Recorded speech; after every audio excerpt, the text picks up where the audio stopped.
जब रात होती है तो हम एक दिया जला लेते हैं और उसकी रोशनी में खुद को महफूज समझते हैं, मगर उस रोशनी के परे जो अंधेरा है वो अपने अंदर बहुत सारी कहानियां समेटे हुए है और इन्हीं कहानियों को आप तक लेकर आता है रात के अंधेरे में।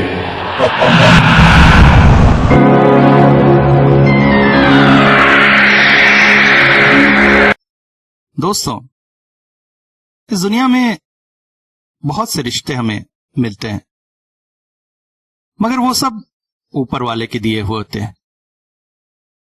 मगर एक उम्र बाद एक ऐसा रिश्ता होता है जिसे हम खुद चुनते हैं। इसमें हमारी स्वतंत्रता होती है कि हम अपने पसंद के व्यक्ति को अपना रिश्तेदार चुनें, और वो रिश्ता है दोस्ती का। बचपन हो चाहे जवानी हो, हम दोस्तों के बिना रह ही नहीं सकते हैं। ये बात वैसे आज के समय में थोड़ी सी अजीब लगेगी, क्योंकि जिस तरह से व्यक्ति अपने आप में सिमटता जा रहा है, दोस्ती के बीच भी दूरियां बढ़ती जा रही है। एक वक्त था जब दोस्त का मतलब साथ उठने बैठने खाने पीने वाला व्यक्ति होता था, मगर अब व्हाट्सएप पर चैट करने वाले व्यक्ति तक सीमित रह गया है। मगर आज भी दोस्ती की कुछ ऐसी मिसालें मिल जाती हैं जो सबको दिली खुशी देती हैं। ऐसी ही एक दोस्ती की कहानी है आज।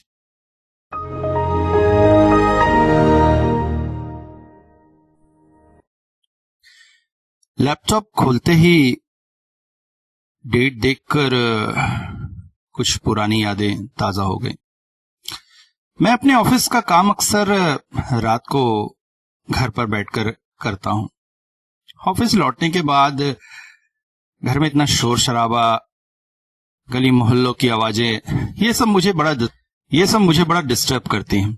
इसलिए रात को जब सब कुछ शांत हो जाता है तब बैठकर आराम से काम करता हूं। आज भी ऐसा ही कुछ कर रहा था कि अचानक तारीख पर नजर पड़ी। आज ही तो ज्ञानेंद्र का जन्मदिन है। हाँ, बचपन में आज के दिन कितनी धूम रहती थी। उसकी माँ खीर बनाती थी। उसकी माँ के हाथ की खीर मुझे बहुत पसंद थी, इसलिए मेरे लिए स्पेशल ज्यादा रखी जाती थी। धीरे धीरे सब कुछ कैसे खो सा गया। खास दोस्त, मगर समय के साथ सब कैसे बदल जाता है। अब ज्ञानेंद्र काफी गरीब हो गया था। काफी लोगों से उधार मांगते रहता था। एक बार मुझसे भी उधार मांगा था मां के इलाज के लिए। मैंने दिए भी थे करीब 3,000 रुपए। मगर उसके बाद फिर बार बार वो फोन करने लगा, पैसों की मांग। मुझे अच्छा नहीं लगा। मैंने धीरे धीरे उससे दूरी बना ली, मगर दिलों की दूरियां कहां जाती हैं। इसलिए आज अचानक उसकी याद आ गई। मन को दूसरी तरफ हटाकर काम करना शुरू ही किया था कि अचानक दरवाजे पर दस्तक हुई। मैं चौंक पड़ा। आजकल इधर चोरों का उत्पात बहुत है, कहीं कोई, इसलिए चुपचाप बैठा रहा। मगर फिर से दस्तक हुई। अब मैं उठकर दरवाजे पर गया। कौन? मैं ज्ञानेंद्र। ये कैसे हो सकता है? जिसे मैं याद कर रहा था अचानक वो और इतनी रात गए? नहीं, ये ज्ञानेंद्र नहीं होगा, ये कोई और है। देखो, तुम जो भी हो चले जाओ। मुझे पता है तुम लोग आजकल यहां बहुत कांड कर रहे हो। अभी पुलिस को फोन कर दूंगा। मैं ज्ञानेंद्र ही हूं। मगर जिस विश्वास के साथ उधर से आवाज आई उसने मुझे मानने पर मजबूर कर दिया। पास ही पड़े एक मोटे से डंडे को लेकर मैंने धीरे से दरवाजा खोला और बाहर रोशनी पड़ते ही एक चेहरा उभर कर सामने आया। अरे, ये तो ज्ञानेंद्र ही है। मगर क्या हाल हो गया इसका? इतना दुबला, आंखें जैसे चेहरे में धस गई हैं, मैले कुचैले कपड़े। अरे ज्ञानेंद्र, इतनी रात गए? हाँ भाई, बड़ी मुसीबत में पड़ के तेरे पास आया हूँ, वरना नहीं आता। क्या हुआ? माँ की तबीयत बहुत खराब है भाई, एक बार हॉस्पिटल ले जाना पड़ेगा। तू चलना। मैं आश्चर्यचकित हो गया। इतनी दूर गांव से ज्ञानेंद्र मुझसे मदद मांगने आया है? अरे, गांव के आसपास के लोगों से कोई मदद नहीं कर रहा, कोई दरवाजा नहीं खोल रहा है भाई। मुझे फिर तेरी याद आई, तुरंत ही ट्रेन पकड़कर चलाया। चलना भाई। मगर अभी कैसे जाएंगे? ट्रेन एक लास्ट ट्रेन है, उसी में चले जाएंगे भाई। किसी तरह से माँ को हॉस्पिटल ले जाना है भाई। ठीक है, मगर मैं रुकेगा, स्वेटर तो ले लूं। ठंड के इस महीने में ठंड बाहर काफी थी। मैं स्वेटर लेकर बाहर ही पहुंचा कि उसने मेरा हाथ पकड़ के खींचना शुरू कर दिया। मैं उसके पीछे लगभग दौड़ता सा स्टेशन की तरफ चल पड़ा। स्टेशन मेरे घर से करीब ही है। जैसे ही हम स्टेशन के अंदर पहुंचे, ट्रेन स्टेशन पर आकर लग रही थी। हम दोनों ट्रेन में बैठ गए। ट्रेन चल पड़ी। ज्ञानेंद्र खिड़की से बाहर की तरफ देख रहा था। मैं उसे देख रहा था। क्या हाल हो गया है बेचारे का। वैसे सच कहूं तो हमारी दोस्ती बहुत ही गाढ़ी थी, मगर 11वीं क्लास में आकर थोड़ा सा अलगाव हो गया, जिसने धीरे धीरे दूरियां बहुत बढ़ा दी। असल में 11वीं में एक लड़की थी, रागिनी। ज्ञानेंद्र उसके प्यार में पड़ गया था, जैसा होता है ना, टीनेज लव। मगर मुझे वो लड़की किसी भी तरह से अच्छी नहीं लगती थी। मैंने एक दो बार उसे दूसरे लड़कों के साथ भी देखा था। ज्ञानेंद्र को समझाने की कोशिश की तो वो गुस्सा गया। देख, तो फालतू में मेरे मामलों में मत पड़। रागिनी से मैं दिल से प्यार करता और वे एक बहुत अच्छी लड़की है। तू इतना मतलब ही निकलेगा मुझे नहीं लगता। दोस्त की खुशी देखी नहीं जा रही ना। उसकी बातें जैसे दिल में चुभ गई। मैं उससे अलग ही रहने लगा। हम 12वीं में ज्ञानेंद्र बहुत बुरी तरह से फेल हुआ। इसके बाद मेरे अच्छे रिजल्ट की वजह से मुझे इंजीनियरिंग में एडमिशन मिल गया और मैं पढ़ाई में व्यस्त हो गया और उससे बिल्कुल ही अलग हो गया। फिर बीच में उसका फोन आया और पैसों की डिमांड हुई। तब से मैंने उससे अलगाव और बढ़ा दिया। मगर आज इतने सालों बाद उसके साथ ट्रेन में बैठे हुए मुझे सारी पुरानी बातें याद आ रही थी। उसकी ये हालत कैसे हुई? और रागिनी कहाँ है? पूछो क्या उससे? अचानक ही वो मेरी तरफ मुड़ा और बोला, भाई 12वीं में बुरी तरह से फेल होने के बाद रागिनी ने मेरा साथ छोड़ दिया। फिर उसकी शादी हो गई। मैं असहाय सा हो गया। प्यार, वफा, इन सब से मन ही उठ गया। अब जिंदगी अकेले ही काट रहा हूं, अपनी माँ के लिए। मगर उसे भी कोई सुख नहीं दे पा रहा हूं। बहुत गरीबी में दिन बीत रहे हैं भाई। सबने मदद करना बंद कर दिया, इसलिए आज तुझे परेशान किया। मैं चौंक सा पड़ा। इसे क्या दिमाग पढ़ना आता है? मैं क्या सोच रहा था, बिना पूछे ही सारा जवाब इसने दे दिया। तभी ट्रेन गांव के स्टेशन पर रुकी। हम दोनों उतर गए। बाहर चांद की मध्यम रोशनी थी। एक तरह से कहें अंधेरा ही था, मगर ज्ञानेंद्र जैसे बिना किसी रुकावट के चला जा रहा था। कई सालों बाद इस गांव में आया हूं। गांव काफी बदल गया है। अंधेरे में मुझे चलने में थोड़ी तकलीफ हो रही थी, मगर ज्ञानेंद्र जैसे दिन की रोशनी में चल रहा था। चलते चलते हम उसके घर के पास पहुंचे। हाँ, आज तक ये जगह ऐसी ही है। ये बड़ा सा बट का पेड़, पुराना सा बट का वही पेड़ जिसकी शाखाएं दूर दूर तक फैली हुई हैं, और वो ज्ञानेंद्र का घर छोटा सा। हाँ, आज भी वैसी है, मगर आसपास काफी सारी जंगल झुंझाटी उगी हुई है। ज्ञानेंद्र बोला, भाई माँ को टीबी है, अब तू यहीं रुक, अंदर मत आ। मैं उसे किसी तरह बाहर लाता हूं, फिर हॉस्पिटल ले चलेंगे। मैं वहीं रुक गया।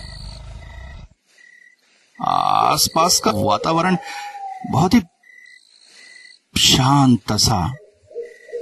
झींगरों की आवाज, दूर कुत्तों के रोने की आवाज थी, और गांव जैसे अंधेरे की चादर ओढ़े हुए था।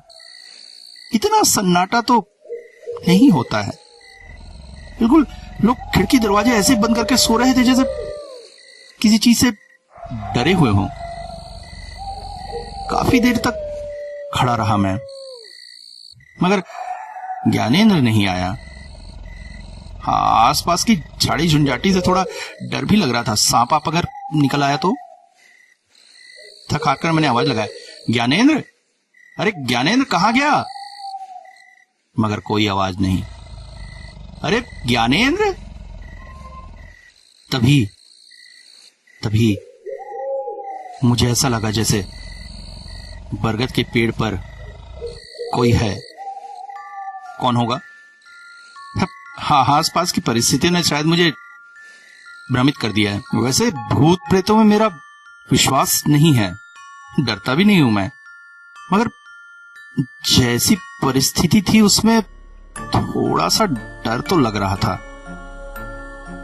पेड़ पर फिर सरसराहट हुई। अब की बार लगा नहीं, कोई तो है पेड़ पर, या कुछ तो है।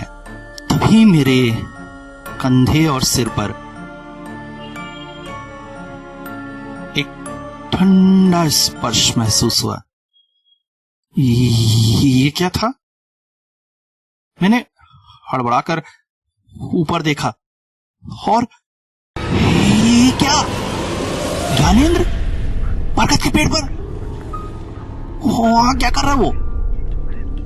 अरे वो तो लटक रहा है, मगर उसकी आंखें खुली है। वो मुझे ही देख रहा है और मुस्कुरा रहा है।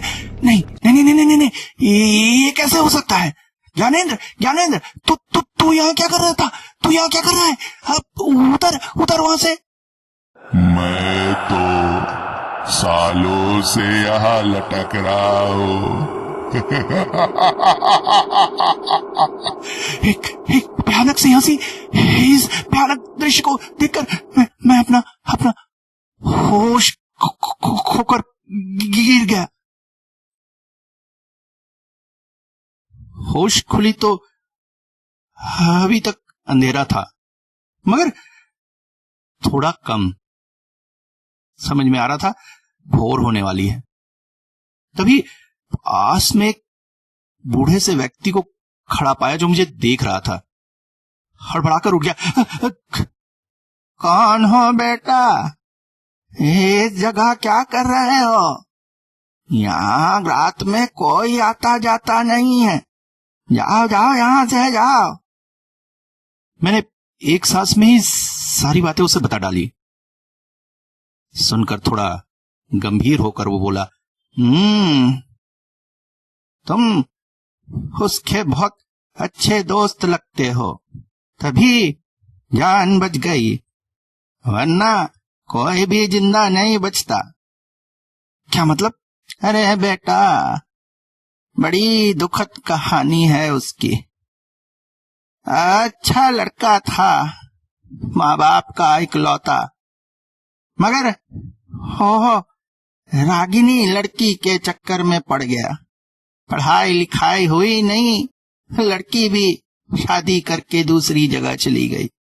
उसी के गम में पागल था। पिता की मौत हो गई। माँ को बीमारी ने पकड़ लिया। माँ से बहुत प्यार करता था।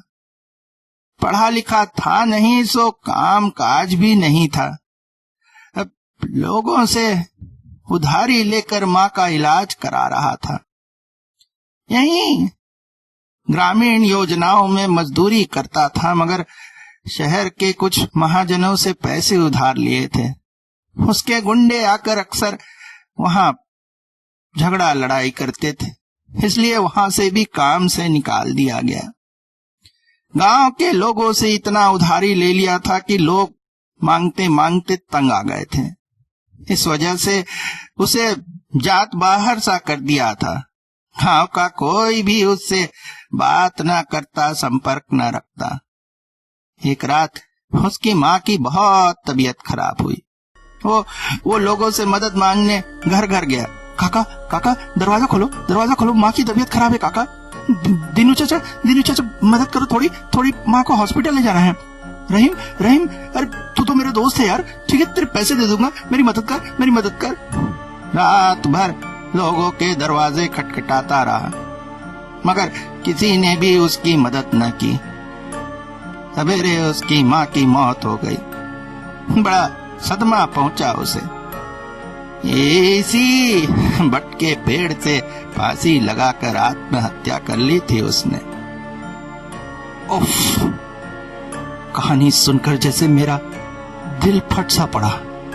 इतना तकलीफ, इतना दर्द मेरे दोस्त को, और मैं उस समय उसके साथ न खड़ा हो सका, उससे अलग हो गया। थोड़े से पैसे ही मांगे थे तो उससे बातचीत करना बंद कर दिया। और वो माँ जिसके हाथों से न जाने कितनी बार खीर खाई थी, उसके अंत समय में उसका इलाज में भी मदद न कर सका। बूढ़ा आगे बोल पड़ा। उस दिन के बाद से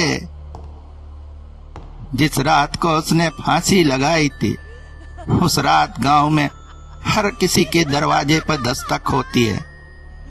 कोई अगर भूले से खोल दे तो उस घर में फिर कोई जिंदा नहीं बचता है। इसीलिए गांव के सारे लोग शाम ढले ही दरवाजा बंद कर घर में बंद हो जाते हैं। उसका नाम लेना और उसके बारे में सोचना भी गांव में पाप है। कहते हैं बस ऐसा करो भी तो वो तुम्हारे पास आ जाता है। घायल आत्मा है, सबसे बदला ले रही है। जिसने उस रात उसकी मदद न की, गांव में उसको मरना ही पड़ता है। एक एक कर सबको मार रहा है। तुम उसके बहुत अच्छे दोस्त रहे होगे, तभी तुम्हें यहाँ तक लाकर छोड़ दिया। बदले में किसी और को मारा होगा उसने। ज्ञानेंद्र, मुझे माफ कर दे दोस्त। मुझे नहीं पता था तेरे साथ इतना कुछ हो गया है। काश मैंने अपनी दोस्ती निभाई होती। काश तेरी उस बात का मैंने बुरा न माना होता और तेरा साथ देता, तो शायद तेरी जिंदगी इतनी बुरी नहीं होती। मैंने तो ये भी नहीं माना कि पैसे तो माँ के इलाज के लिए ले रहा है। मैंने सोचा नशा करता होगा, मगर तभी मुझे एक बात ध्यान आई। मैं उस बूढ़े से पूछ बैठा, बाबा जब कोई रात को घर से नहीं निकलता है, इधर दिन में भी नहीं आता है, तो तुम यहां? अरे बेटा, मैं अब डर से और जिंदगी से बहुत दूर हो गया हूं। वो देखो। दूर मैंने देखा एक अर्थी जा रही थी। राम बोलो भाई राम, राम बोलो भाई राम, राम नाम सत्य है, राम नाम सत्य है, राम बोलो भाई राम, राम बोलो भाई राम। कल रात को वो तुम्हें यहाँ तक लेकर आया था, मगर किसी कारण से तुम्हें छोड़ दिया और तुम्हारी जगह किसी और को लेकर गया। कौन? मगर आप? अरे बेटा, वो अर्थी मेरी ही है। कल रात मैंने घर का दरवाजा खोल दिया था।